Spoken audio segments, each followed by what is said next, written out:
Não é apenas um ajuntamento de pessoas para cantar canções, um ajuntamento de igrejas. Não, adoração não é movimento. É muito bom, né? A gente sonha, né, Rosinha, fazer um louvorzão aí, juntar as igrejas, chamar a galera para louvar o Senhor. É muito legal, é importante, né? É importante que coletivamente nós possamos erguer louvores ao nome do Senhor. Isso é bíblico, né? Davi tem muito isso nos seus salmos. Ele chama, oh meu Deus, ainda bem que não é o meu. Mas Davi, ele convida, sempre está convidando a louvar o Senhor, e ele sempre está sugerindo formas de como fazer. Através de instrumentos, né, do canto, da dança. Então, ele, pelo Espírito de Deus, entendeu que o ajuntamento, né, ele entendeu que a adoração e o louvor coletivo é algo que está no coração de Deus. E é algo gerado pelo Espírito. Mas isso em si não é adoração. Adoração não é a delimitação de um espaço para que Deus manifeste a sua presença. Isso não é adoração. Ela não está condicionada a um dia da semana. Não, domingo é o dia que eu vou para a igreja adorar. Porque aí, em determinado período do culto, vai rolar adoração. E nós vamos adorar ao Senhor. Porque ali Deus se manifesta. Meus irmãos, de um tempo para cá, eu tenho percebido, e isso me angustia muito. Isso me deixa muito triste. Eu tenho percebido na igreja, como que as pessoas começaram a confundir o tempo de louvor com a performance. Então, a gente vê muito essa ideia de que nós cantamos e atraímos Deus, aí Deus vem, aí Deus se manifesta, Deus faz alguma coisa, as pessoas sentem uma emoção, elas sentem alegria, elas pulam, elas dançam, né? Deus se manifesta ali, dentro daquele contexto, e isso é presença de Deus. E aí a gente vê músicas como, então vem como nunca veio antes. Vem, Senhor, faz alguma coisa aqui. E Deus sempre está. Jesus disse, aonde vocês se reunirem, Ele não fala assim, eu vou lá visitar vocês. Ele fala, eu vou estar. Ele é um Deus que está. Então, a gente não pode confundir a adoração com a performance, com a resposta emocional das pessoas, com a histeria coletiva. Que a adoração não tem nada a ver com isso.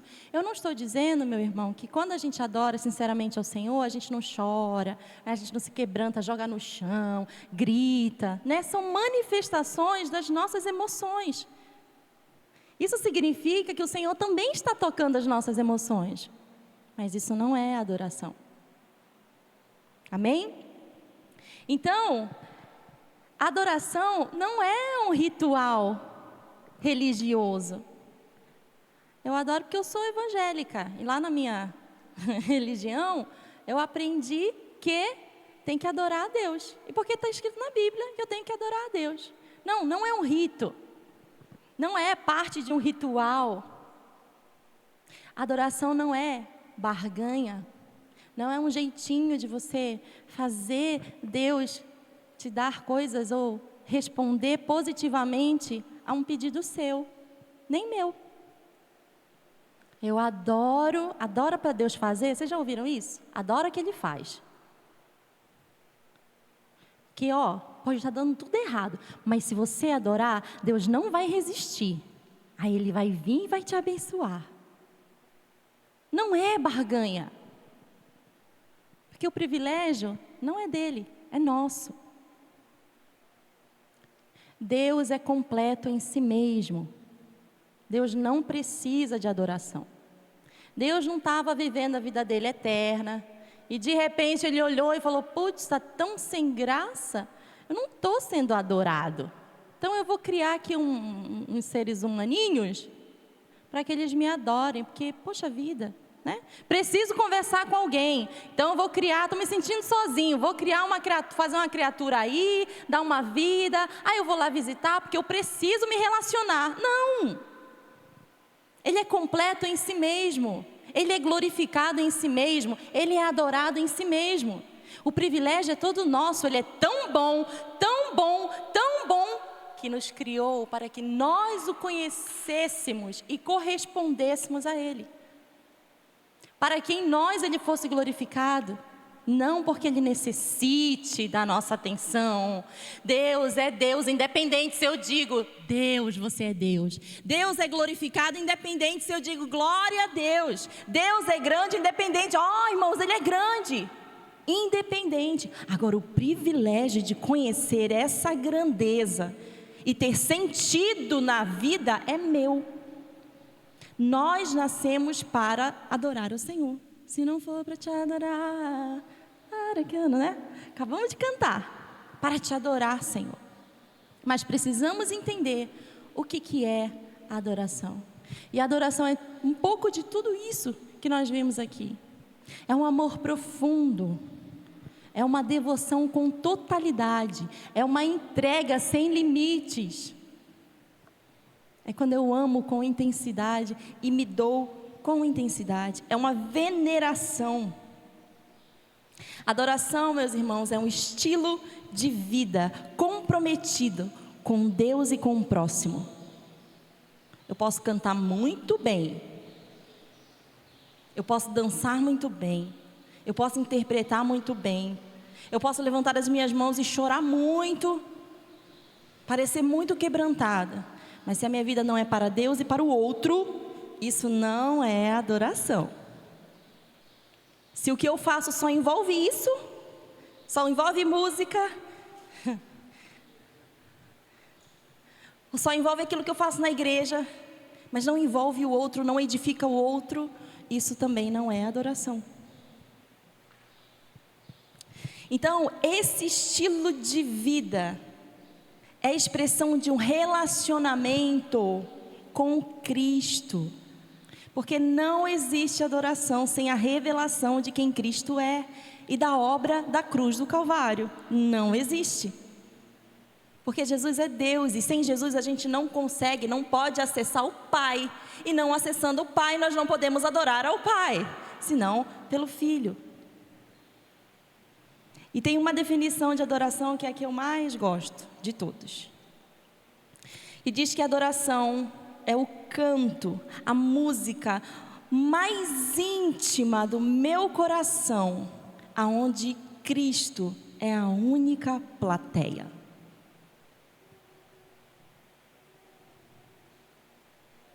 É só dele. É lá de dentro do meu íntimo, sobe um canto. E só existe uma pessoa na plateia. A pessoa de Jesus Cristo. Uma vida de oração, uma vida de adoração, uma vida cristocêntrica. E aí a gente encontra dois aspectos na vida de um adorador. Na verdadeira adoração. O primeiro deles é que Ele, Cristo, é tudo. E o segundo, dele é tudo. Ele é tudo e dele é tudo. E isso, meus irmãos, é algo inegociável. E a Bíblia nos ensina a quem nós devemos adorar. E isso é uma coisa, meus irmãos, em que Deus, Ele é bem taxativo sobre quem nós devemos adorar. Devemos adorar a Deus, que é o Criador e o sustentador de todas as coisas, em quem nós cremos, amém? E devemos adorar a Jesus Cristo, o Filho unigênito de Deus, nosso Salvador e Redentor, a razão da nossa esperança, o autor da nossa fé. Ponto. Ele é o alvo da adoração. Vamos abrir a nossa Bíblia em Apocalipse capítulo 4, versículo 11. Eu vou pedir para o Fagner, está aí o Fagner não? Jales, abre aí para a gente, Apocalipse 4, 11. Arley, abre aí para a gente em 1 Timóteo 1,17. Heitor, Filipenses 2, do 9 ao 11. Vou repetir. Jales, Apocalipse 4, 11. Arley, 1 Timóteo 1,17. Heitor, Filipenses 2, do 9 ao 11. E o Gi, Colossenses 1, do 15 ao 18, tá? Vamos sempre olhar o que a Bíblia diz. Alguém esqueceu? Alguém não sabe? Tudo certo? Então, amém. Lê aí pra gente, Jales primeiro.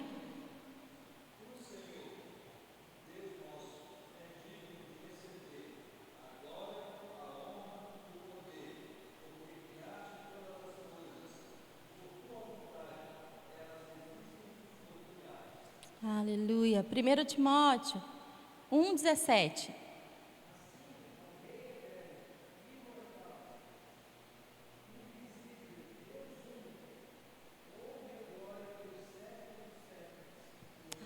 Aleluia. Filipenses 2.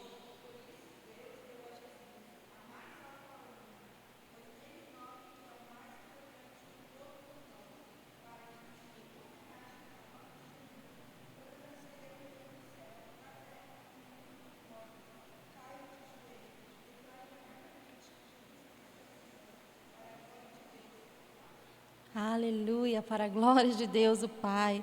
Colossenses 1, do 15 ao 18.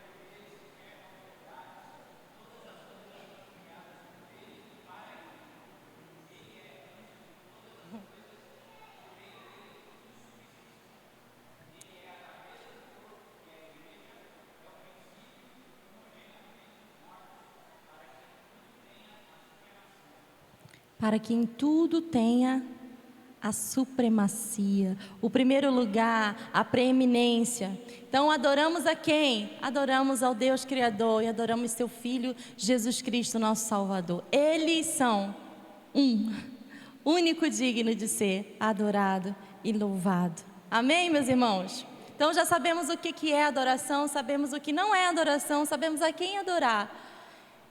E também precisamos saber como adorar. O que a Bíblia fala sobre isso?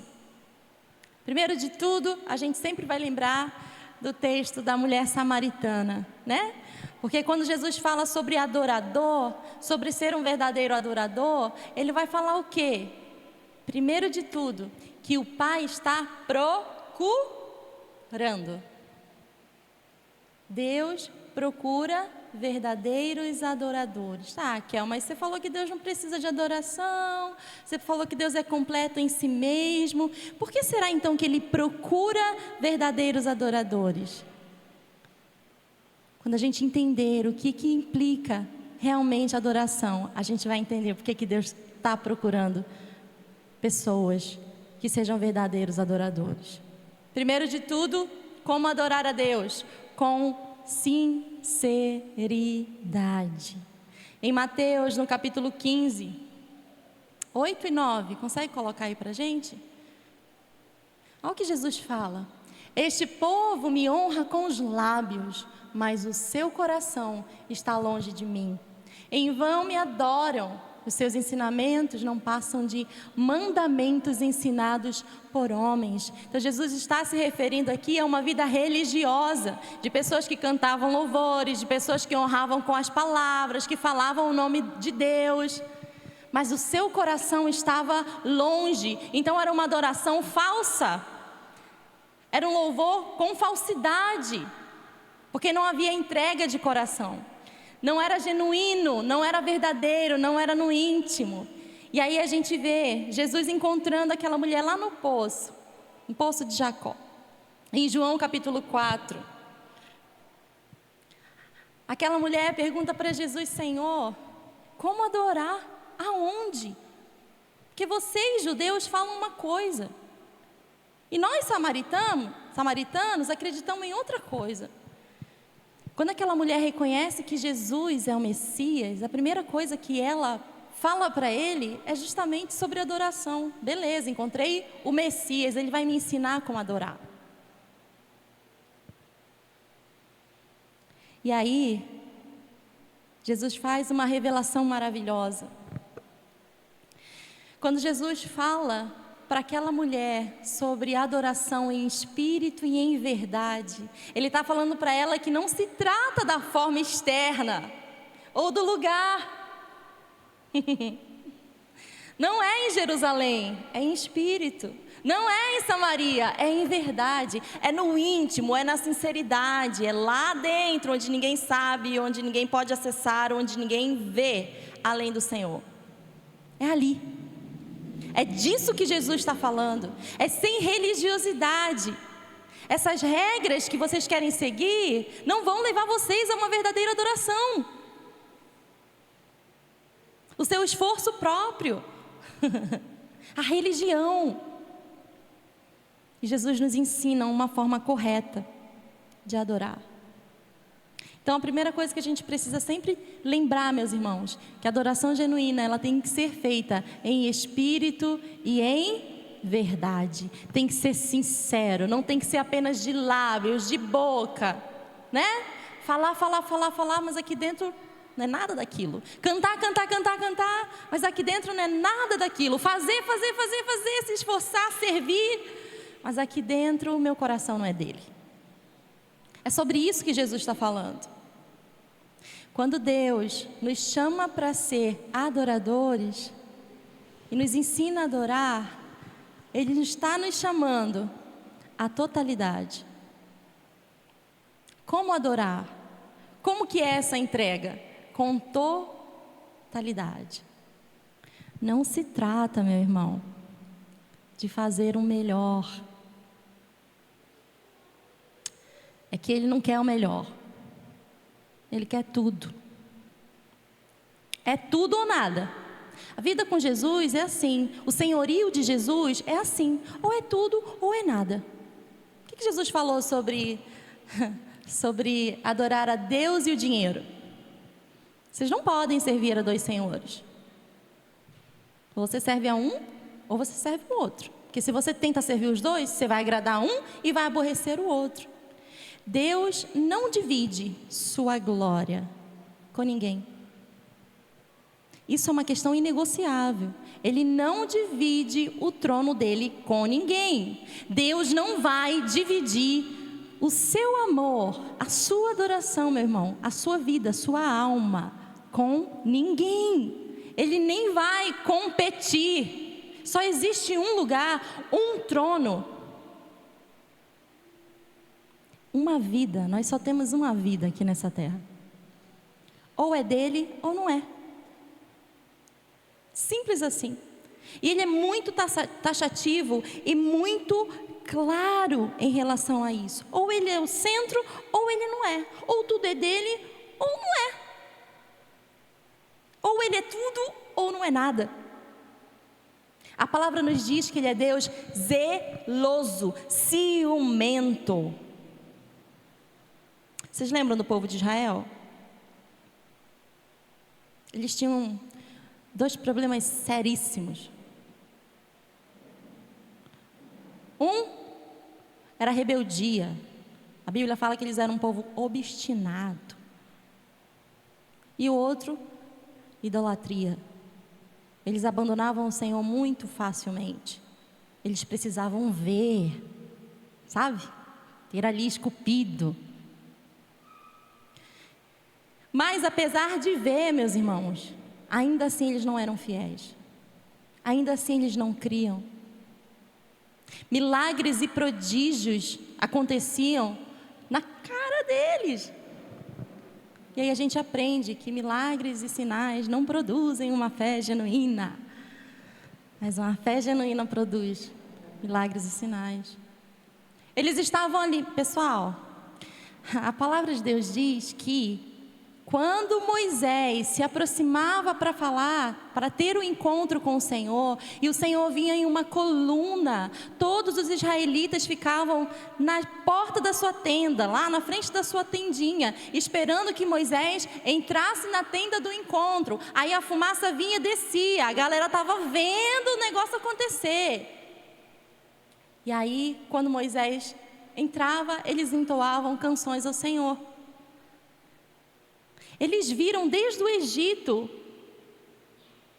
o poder de Deus, e ainda assim, gente, eles estavam assim, próximo ao monte. Moisés estava lá, Deus estava falando com Moisés, o monte tremia, fumegava, eles ficavam com medo. Aí Moisés demora, o que eles fazem? Vamos fazer um bezerro de ouro, para dizer que é o nosso Deus que tirou a gente do Egito, para a gente adorar. A gente quer adorar. Então, meus irmãos, Deus é muito taxativo. E aí, quantas e quantas vezes a gente vê na Bíblia Deus se irando com o seu povo por conta da idolatria? Porque era um povo idólatra, que apesar de ter Deus habitando perto deles, no tabernáculo ali, eles não queriam saber, eles queriam adorar outras coisas. Eles queriam seguir o exemplo dos outros povos, eles queriam deuses pagãos. Mesmo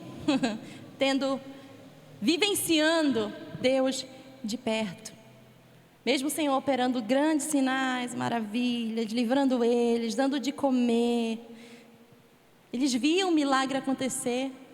Meus irmãos, eu queria esse milagre da sandália nunca acabar. Eu queria, da roupa nunca rasgar. Maná caiu do céu. Quantas e quantas guerras que Israel nunca guerreou, que Deus simplesmente confundiu os inimigos. Vocês não vão lutar não. Vocês se acalmem, esperem e vejam o que o Senhor vai fazer. E ainda assim o coração deles se desviava. E quantas vezes Deus se irou e se vingou deles. Quantas vezes Deus matou. Quantas vezes eles morreram. Quantos eles perderam. Pragas, doenças. Não é?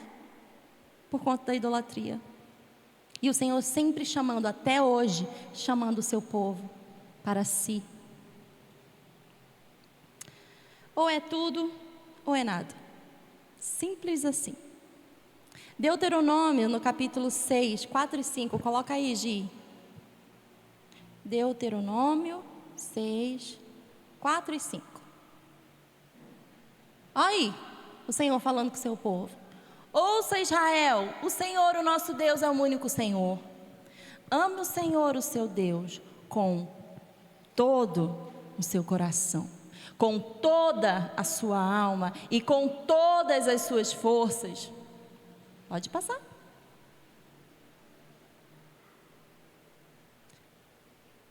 Que todas essas palavras que hoje ordeno estejam no seu coração. Então, quando Deus fala ao povo de Israel, Ele não fala simplesmente, vocês podem me adorar se vocês quiserem, né? Não, com toda, com tudo, com totalidade. E até hoje é assim. Uma vida de adoração é uma vida que precisa ser entregue com totalidade, onde Cristo é o centro. Isaías 42, 8. Eu sou o Senhor, este é o meu nome, não darei a outro a minha glória, nem o meu louvor a imagens. Ou é dele ou não é. Deuteronômio capítulo 5, 8 e 9.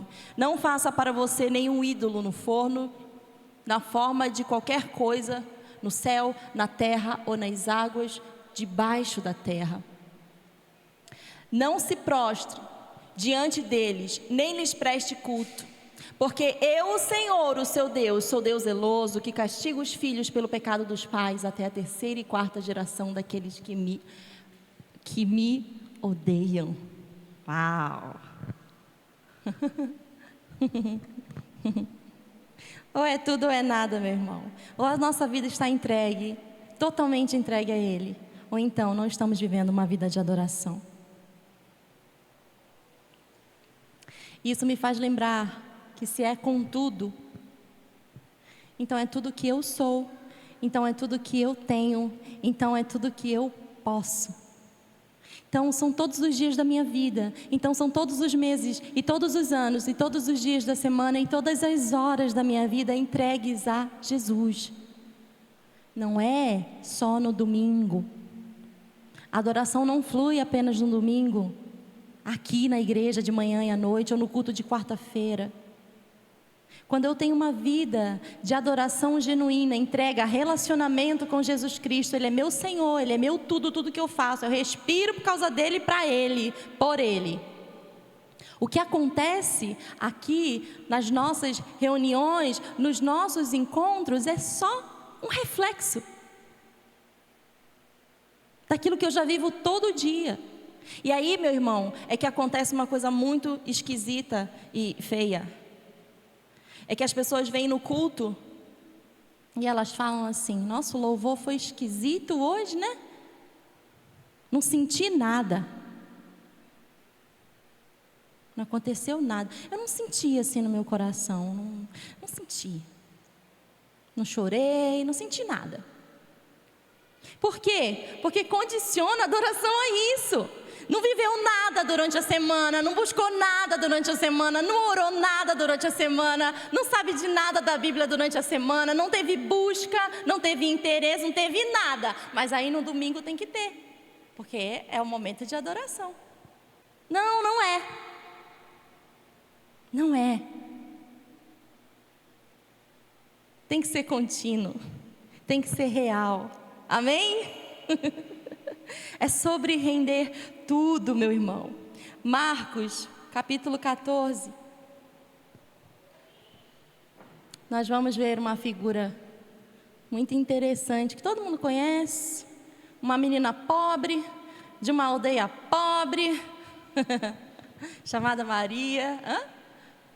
Provavelmente órfãos, né? Os três, Maria, Marta e Lázaro. Não sabemos. Bom, vamos lá. Essa é a última semana de Jesus. É a semana que vai culminar na crucificação. Páscoa. Faltavam apenas 2 dias para a Páscoa e para a festa dos pães sem fermento. Os chefes dos sacerdotes e os mestres da lei procuravam um meio de prender Jesus de maneira fraudulenta e matá-lo. Contudo, diziam: não durante a festa, para que não haja tumulto no meio do povo. Quando Jesus estava em Betânia, reclinado à mesa na casa de Simão, o leproso, aproximou-se dele uma mulher com um frasco de alabastro que continha um perfume muito caro, feito de nardo puro. Ela quebrou o frasco e derramou o perfume sobre a cabeça de Jesus.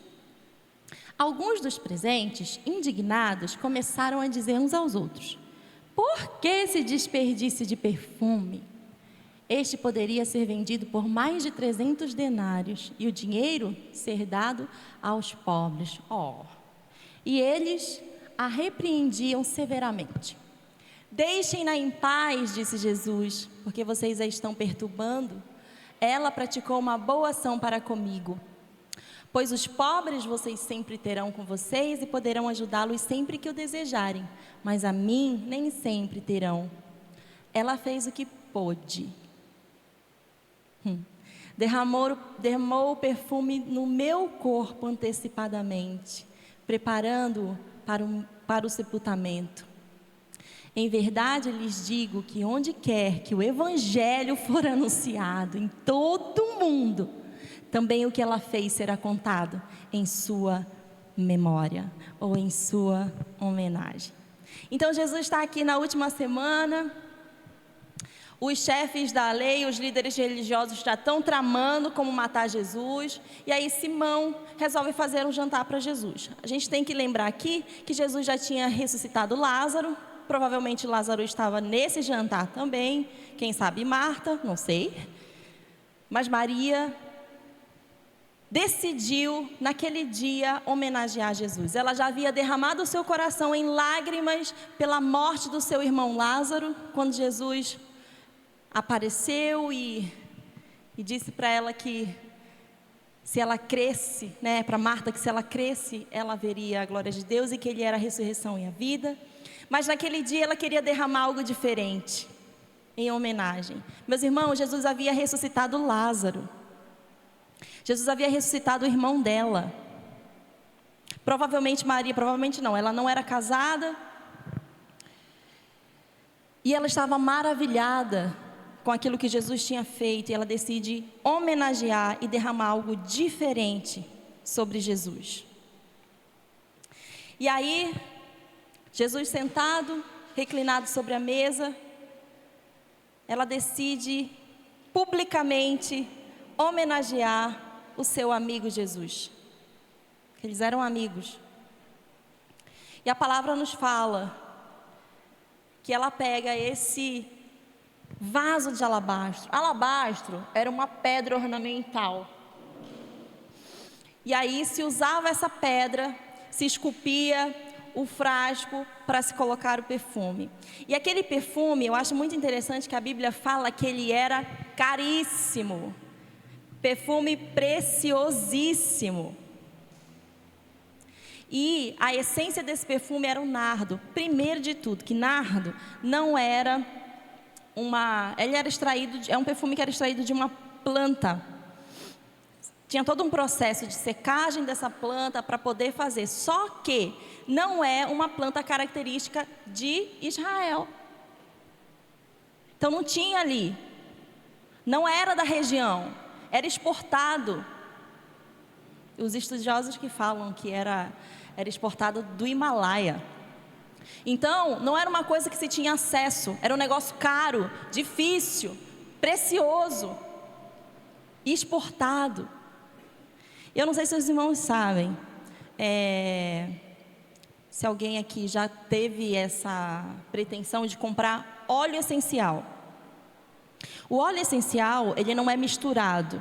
É aquele óleo que você pega um monte de folha. Vamos fazer óleo de tal planta. Quanto mais rara essa árvore, quanto mais rara essa planta, mais caro ele é. Só que para você conseguir 5 mlzinha de óleo de laranja, óleo de laranjeira, vocês não fazem ideia de quantas folhas precisam ser moídas para isso. Porque você pega uma folhinha, meus irmãos, você não sente oleosidade nenhuma, certo? Mas tem. Então, para extrair, é um processo que precisa ser feito. E a quantidade é muito mínima que você consegue extrair. Então, isso encarece. Então, a gente está falando de algo aqui muito precioso mesmo, muito caro e raro. Era precioso, era caro e era raro. E a gente está falando de uma moça pobre. Betânia era uma aldeia de pobre, gente pobre. A gente está falando aqui, quando as pessoas que ficaram revoltadas começam a questionar, olha, isso daí podia ser vendido. E aí, se conseguiria mais de 300 denários. Todo mundo sabe o que é um denário, né? Era uma moeda que equivalia o dia trabalhado. Então, você trabalhava um dia inteiro, você recebia um denário. Quanto valia aquele perfume aproximadamente? 300 denários. Isso daria, meus irmãos, quase 1 ano de trabalho. Lembra que a gente está falando de uma moça pobre. A gente não está falando de uma moça rica que podia escolher um perfume e vir fazer uma homenagem, porque ela simplesmente podia. O que ela podia ter feito com esse dinheiro todo? Pela cultura, as moças, assim, esse tipo de perfume era comprado à fração, fracionado. Você trabalhava, ia lá, comprava um pouquinho. Trabalhava mais, ia lá, comprava outro pouquinho. Por isso que o vaso era de alabastro, de pedra, para conservar. Então, as moças, elas, antes de se casar, elas começavam a se preparar para a sua noite de núpcias. E esse perfume era usado justamente na noite de núpcias. Elas iam trabalhando, elas iam juntando dinheiro, elas iam comprando. Essa era a cultura. E essa moça pobre, a Mariazinha, lá de Betânia, foi guardando, trabalhando. Quase 1 ano de trabalho, por um pouco menos de 500 ml de óleo, de essência, de nardo, exportado. caríssimo, raríssimo. Meus irmãos, quando a gente fala sobre totalidade e a gente olha para esse texto, a gente vê que ela quebra o vaso. Ela não abre o vaso para jogar um pouco de óleo sobre Jesus. Ela quebra ele, porque a intenção dela é derramar todo o óleo. Era tudo. Ela entra em cena com o vaso, ela quebra o vaso e ela derrama o óleo sobre a cabeça de Jesus. Não é isso que acontece? Não foi do que sobrava, não era daquilo que não fazia falta ou daquilo que valia qualquer coisa. Era tudo o que ela tinha. Era algo que tinha maior significado e valor. É por isso, meus irmãos, que para quem estava por perto, era um desperdício. Nossa, que desperdício. Mas era tudo o que ela tinha. É por isso que ela quebra o vaso. Não vai sobrar, eu vou dar tudo, eu vou derramar tudo. Por quê? Porque Maria reconheceu em Jesus o Messias, a ressurreição e a vida. E a palavra diz que ela enxuga os pés dele com os seus cabelos. Era totalidade, aquela entrega era genuína. Eu não vou te dar só aquilo que me custou, eu vou te dar tudo de mim. Eu vou enxugar os seus pés com uma parte de mim, porque eu quero entregar mais, porque eu quero me dar mais.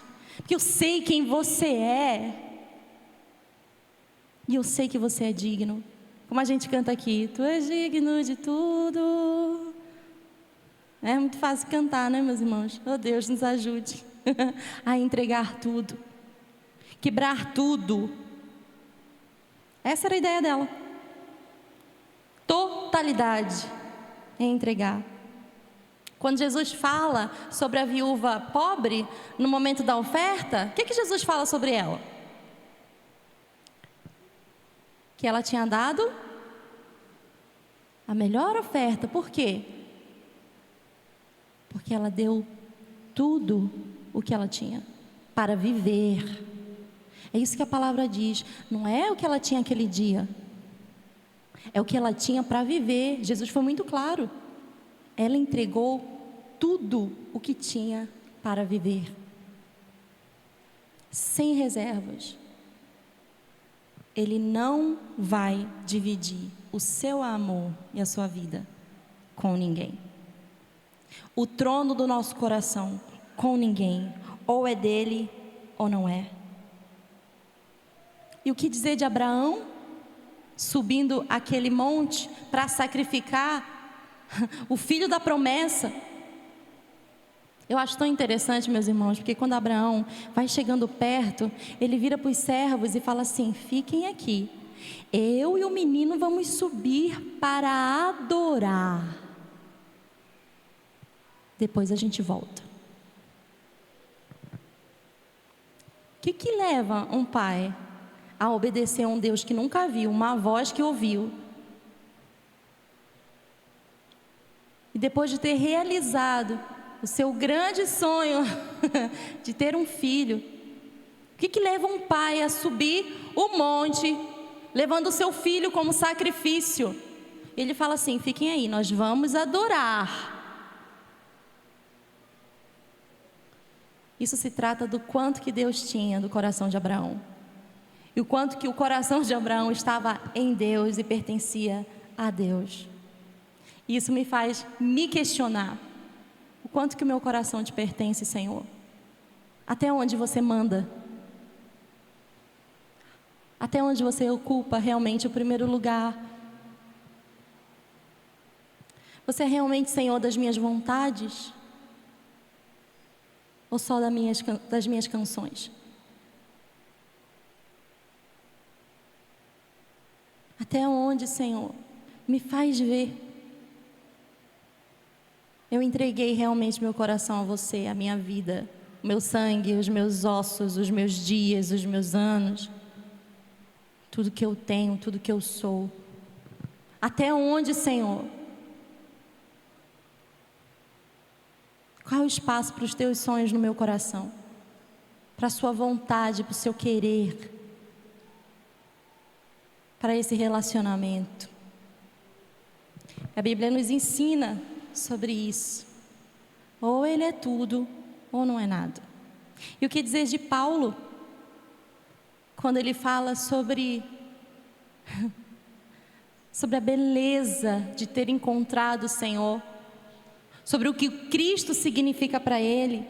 Lá em Filipenses, no capítulo 3, do versículo 7 ao 11, contudo, o que para mim era lucro, passei a considerar como perda por causa de Cristo.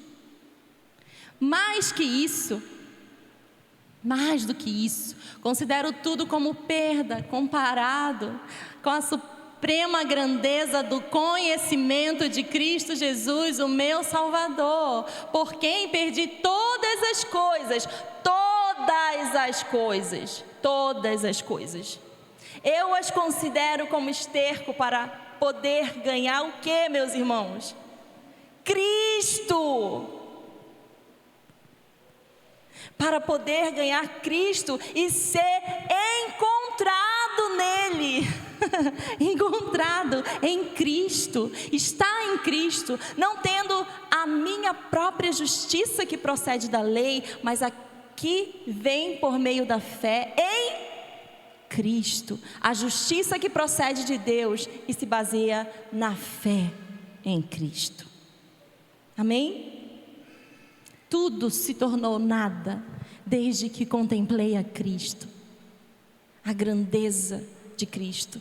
Só quero ter a Cristo. O que Paulo está dizendo é isso aqui, ó. Desde que eu o encontrei, eu só quero ter a Cristo e ser achado nele.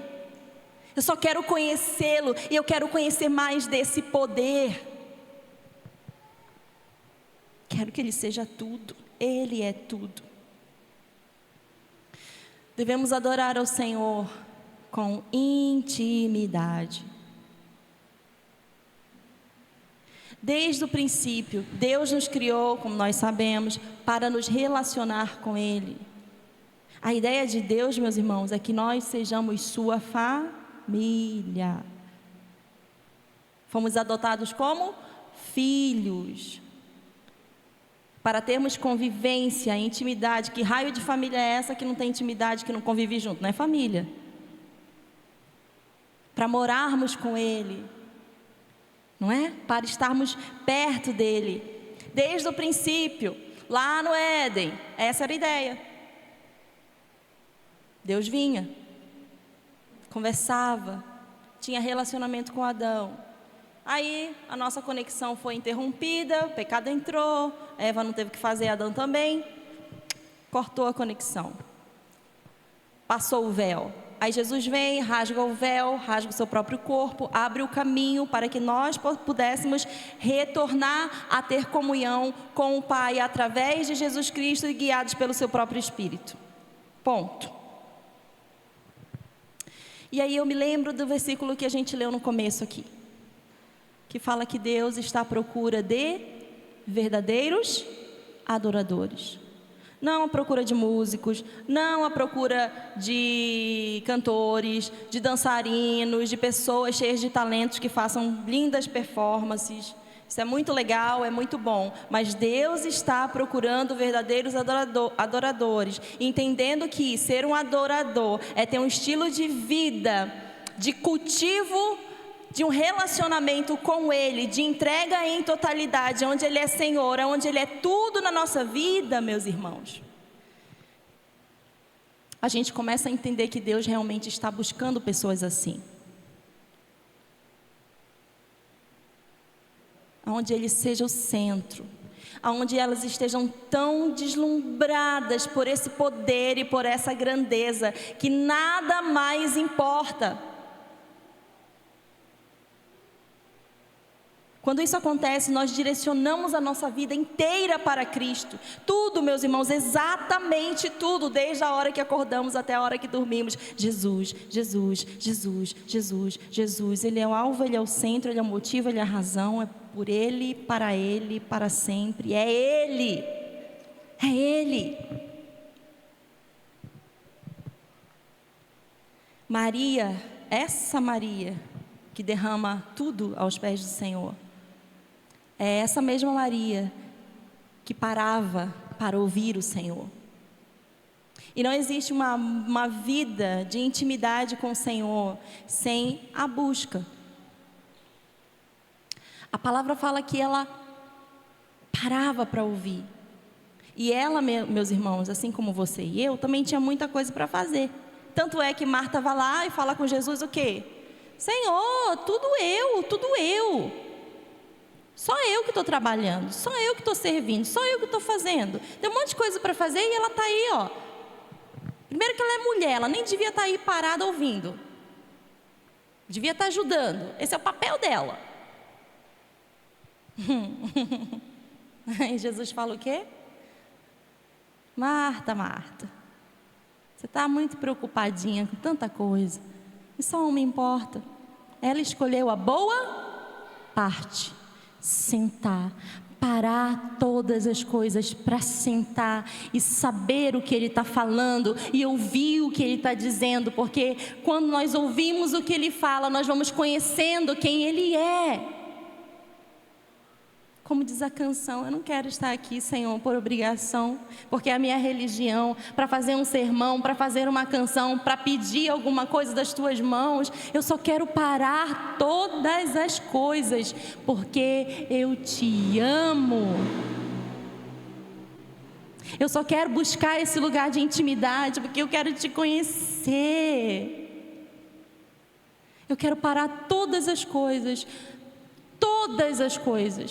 porque eu Te amo. E esse, meus irmãos, é um dos nossos maiores desafios hoje. Porque nós temos as nossas demandas. Temos parado para ouvir o Senhor. Temos parado para buscar intimidade com o Senhor. Temos parado todas as coisas para ouvir. Ou temos as nossas próprias rezas? Acordamos pela manhã. Obrigada, Deus, por esse dia. Abençoa minha mãe, meu pai, meu irmão. Me guarda de todo mal, em nome de Jesus, amém. No outro dia, obrigado, Senhor, por esse dia. Abençoa meu pai, minha mãe, meu irmão. Nos livra de todo mal, amém. No outro dia, obrigado, Senhor. E antes de dormir, obrigado por esse dia, Senhor. Dá uma noite de paz, em nome de Jesus, amém. No outro dia, obrigado, Senhor, por esse dia. Dá uma reza. Repetição de palavras. Não é relacionamento. Não, vou orar sim, eu tenho que orar, eu sou crente. Falar com Deus, né? Vai que Ele fique chateado. Rezas. Não conversa, não relacionamento. Eu sei, meus irmãos, é um desafio parar, porque a gente precisa trabalhar, a gente precisa de dinheiro, a gente tem as demandas, tem gente que precisa da gente, tem coisas para resolver, tem coisas que parece que não podem ser deixadas para depois. Eu me lembro do meu pai me ensinando uma coisa certa vez. Ele disse assim, que ele tinha realmente trabalhado o dia inteiro. E a gente, meus irmãos, trabalhava na igreja, sabe? Trabalhava na igreja, e igual aqui, construção, e pintura, e lavar banheiro, e limpar salão, e fazer lanche para cantina, e atender gente doente, gente endemoniada, gente problemática, enfim, conserta telhado, e faz isso, e vai lá, e volta. Meu pai, muito cansado, naquele dia ele não conseguiu fazer o devocional dele, né? E ele falou que, ele me ensinou isso. E ele deitou para dormir, muito cansado, porque estava muito atarefado com a obra de Deus, com as coisas de Deus, que são importantes de serem feitas. E ele deitadinho foi adormecendo, orando, e naquele dia o Senhor deu um chacoalhão nele. Ele acordou com o Senhor falando com ele, ensinando uma grande lição para ele. E naquele dia o Senhor falou para ele: o resto, não. O resto, não. E foi uma coisa que ele me ensinou. O resto, não. A ovelha manca, não. O sacrifício aleijado, não. De qualquer jeito, não. É por isso que a vida cristã é uma vida, meus irmãos, de disciplina. Porque a gente não quer, naturalmente a nossa carne não quer relacionamento com Jesus.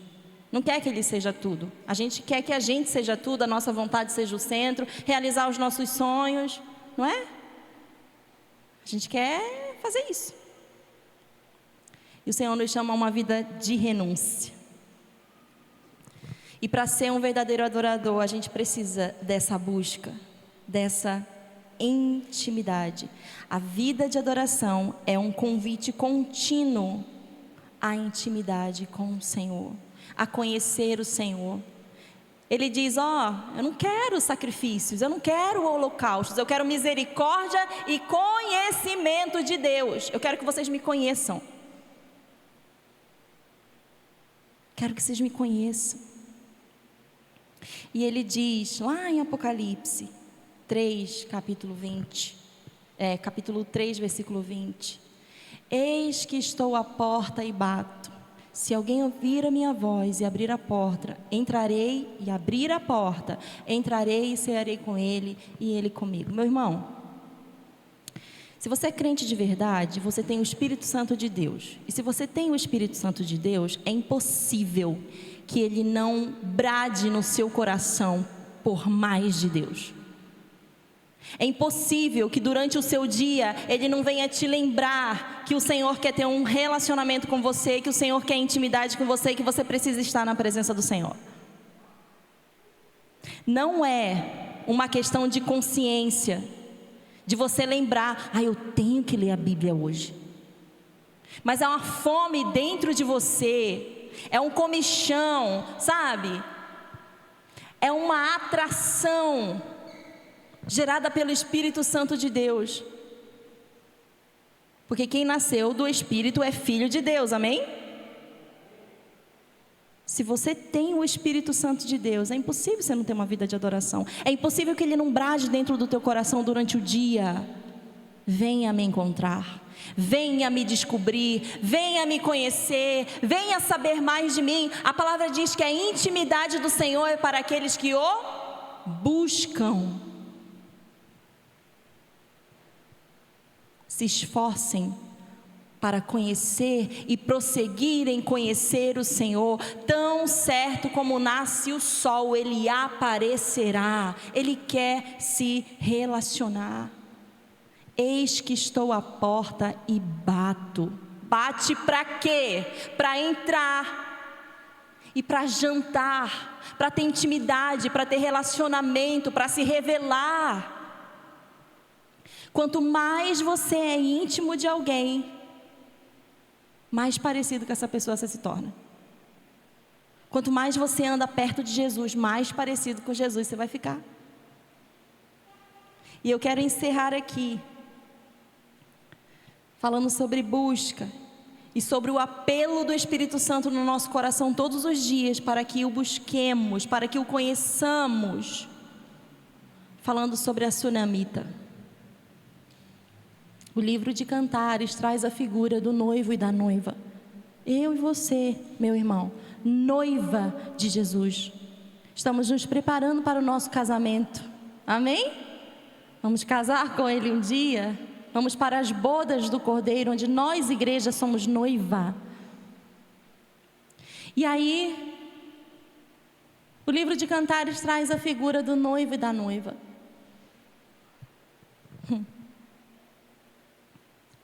E a Bíblia fala que o noivo bateu a porta da noiva. Assim como o Espírito Santo bate a porta do seu coração, te convidando para estar com o Pai.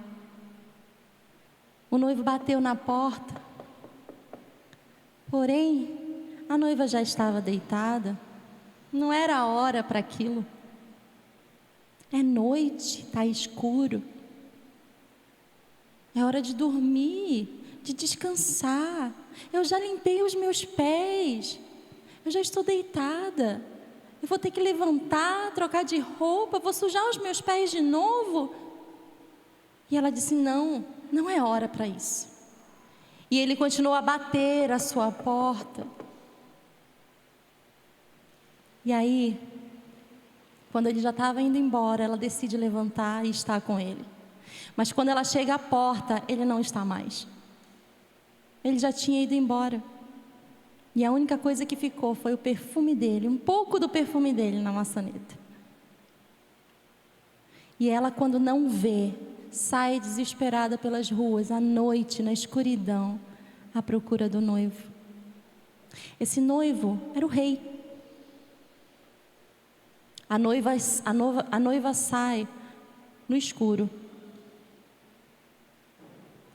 E os guardas da cidade a encontram e eles a espancam. Como assim? Como assim se espanca a noiva do rei? Como? Machucaram. Como não a reconheceram? Ela era amada por ele. Nós vemos o livro de Cantares, meu irmão, são declarações de amor. Como assim? Não sabiam quem ela era?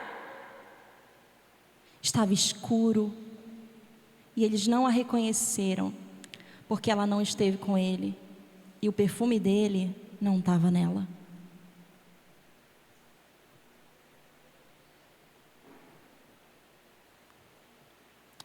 Muitas vezes nós temos andado assim. O Senhor vem, fala conosco, nos chama, nos atrai. Mas nós olhamos para a nossa agenda, né? Não, agora não. Tenho coisas para fazer. Não, Senhor. Quando eu chegar em casa, aí eu leio. Tem que ler minha Bíblia hoje. Não, quando eu chegar em casa, eu vou orar, eu vou buscar o Senhor e assim o dia vai embora.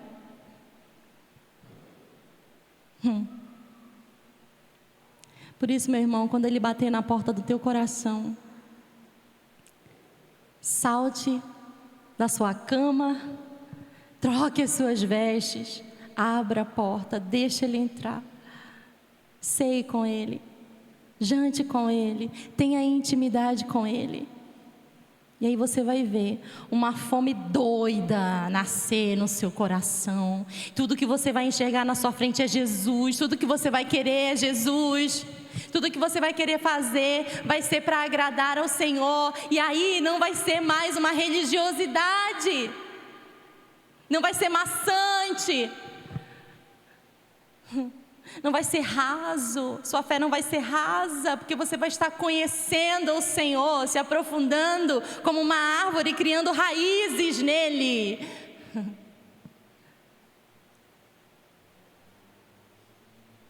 Em nome de Jesus, que o Senhor nos ajude a ter uma vida de adoração assim. Que o Senhor nos ajude a não resistir o seu convite à intimidade. Que o Senhor nos ajude a não idolatrar o Deus chamado tempo, relógio. Não, eu tenho muita coisa para fazer. São minhas responsabilidades, Deus sabe. Eu estou fazendo isso aqui para Deus. Eu vou me envolver na obra de Deus. É como aquela velha história do funcionário que trabalha há 30 anos na empresa e nunca subiu, nunca entrou na sala do chefe para tomar um café. Não tem intimidade, não sabe o sobrenome do seu chefe, não sabe do que ele gosta, não sabe como ele é, mas está trabalhando, é um ótimo funcionário. Assíduo. Meus irmãos,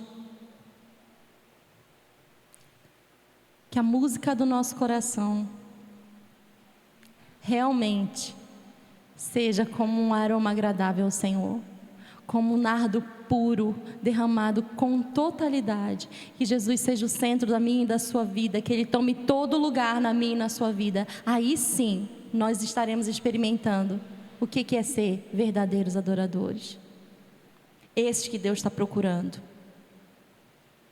Deus está procurando pessoas comprometidas em ter uma vida íntima, entregue a Ele.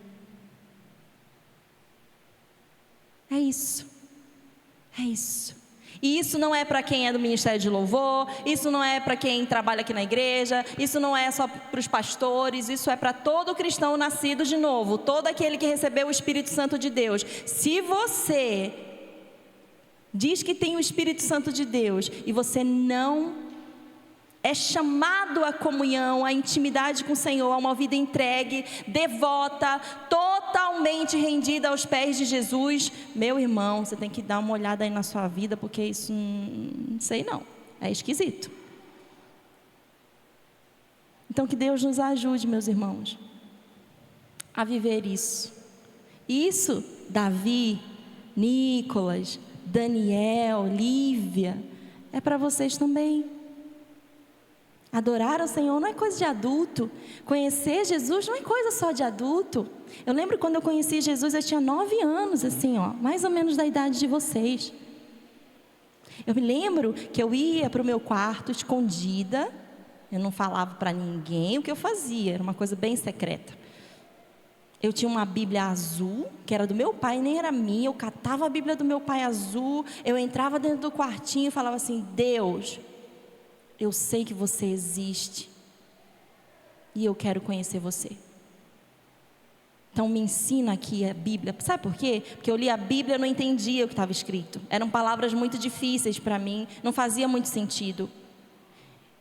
Mas eu estava lá. E foi ali que eu conheci o Senhor. E eu conheci como Ele é. A intimidade do Senhor é para aqueles que o buscam. Deus se revela a quem o busca. Tão certo como nasce o sol, Ele aparecerá. Então eu quero te incentivar, meu irmão, incentivar o meu próprio coração a ter essa vida de devoção e de entrega ao Senhor. Porque aí vai refletir em tudo. Aí você vai ter vontade de vir para a escola bíblica, aí você vai ter vontade de vir limpar banheiro, desentupir vaso, aí você vai ter vontade de se envolver nas coisas, né, dessa obra, dessa igreja. Porque a gente sabe quem Ele é, e porque realmente a gente crê que Ele é digno de tudo. Amém? Você pode ficar em pé no seu lugar? Nós vamos orar. Que o Senhor nos abençoe e nos sustente. Pai, nós te louvamos, Senhor, nós te agradecemos, porque temos tudo na Tua palavra, Senhor. A verdade que nos liberta, que nos transforma, que nos diz como devemos viver. Pai, em nome de Jesus, nos dá esse coração, como o coração de Maria, Senhor, que parava todas as coisas para te ouvir, para estar contigo. Ó Deus, que entregou tudo que tinha, o de mais precioso, o de mais raro, o de mais caro, Senhor, aos Teus pés. Nos ajuda, Senhor, a não sermos filhos que não Te conhecem, pessoas que estão distantes do Senhor, que louvam o Senhor só com os lábios, nos domingos de manhã e à noite. Nos ajuda, Senhor, a não confundir o nosso coração e achar que as nossas emoções são adoração ao Senhor. Nos ajuda, Deus, em nome de Jesus, a Te amar como o Senhor falou, com todo o nosso coração, com todo o nosso entendimento, com toda a nossa força, Senhor. Honrar só o Teu nome, adorar só a Ti, amar só o Senhor. Nos ajuda, Senhor, ó Deus, a buscar de Ti tudo que nós precisamos, todas as nossas carências, Senhor, todas as nossas necessidades, Senhor. Ó Deus, a colocar em Ti, ser suprido pelo Senhor. Esse é o nosso desejo. Que o Senhor seja o centro da nossa vida, Deus. Que a nossa vida realmente seja uma vida de oração, de palavra, de adoração, em nome de Jesus. Senhor, desperta o nosso coração. Eu quero Te pedir por aquele que está apático, por aquele que está frio, por aquele, Senhor, que se distanciou do Senhor, por aquele, Deus, que foi se afastando da comunhão com a Sua presença. Senhor, em nome de Jesus, acende novamente nesse coração paixão pela Sua presença, paixão por estar contigo, paixão pelo secreto, Senhor. Ó Deus, nos ajuda, Senhor.